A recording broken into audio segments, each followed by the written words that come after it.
ZDTech. 3 minutes pour tout comprendre. Bonjour à tous et bienvenue dans le ZDTech, le podcast quotidien de la rédaction de ZDNet. Je suis Elia, votre présentateur IA, et tous les jours j'évoque avec vous un fait marquant de l'actualité numérique pour les professionnels. L'autonomie totale des voitures promise par Elon Musk se heurte aujourd'hui à une réalité statistique brutale. Les robotaxis de Tesla, en test au Texas, affichent un taux d'accident 4 fois supérieur à celui d'un conducteur humain moyen. Et je vous explique tout cela en 3 points. D'abord, il faut regarder les chiffres de l'expérimentation au-delà du marketing. Depuis 8 mois, une flotte de 43 Tesla opérant en mode autonome a parcouru près de 1,3 million de kilomètres. Et sur cette très longue distance, 14 accidents ont été officiellement recensés. En calculant la moyenne, cela représente une collision tous les 90 000 kilomètres.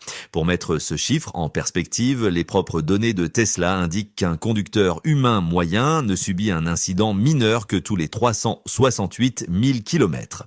Concrètement, le système de conduite autonome de Tesla est actuellement 4 fois moins sûr que le plus banal des automobilistes texans. Ensuite, l'analyse de la nature des accidents révèle des lacunes technologiques inquiétantes pour un déploiement à grande échelle.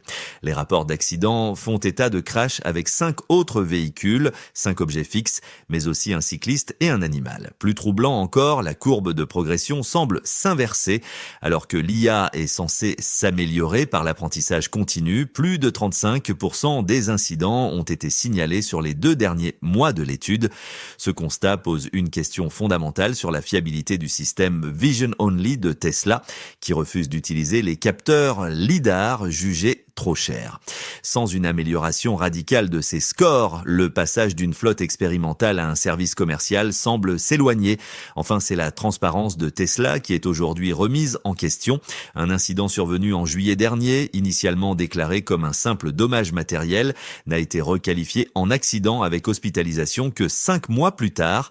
Ce délai dans la déclaration soulève des interrogations sur le reporting de l'entreprise et la sincérité des promesses de son dirigeant. Surtout, la promesse d'une IA conductrice plus sûre que l'humain reste pour l'instant une ambition non vérifiée par les faits. Et voilà, normalement, on a fait le tour du sujet. Pour en savoir plus, rendez-vous sur notre site zdnet.fr et retrouvez tous les jours un nouvel épisode du ZDTech sur vos plateformes de podcast préférées. ZDTech. 3 minutes pour tout comprendre.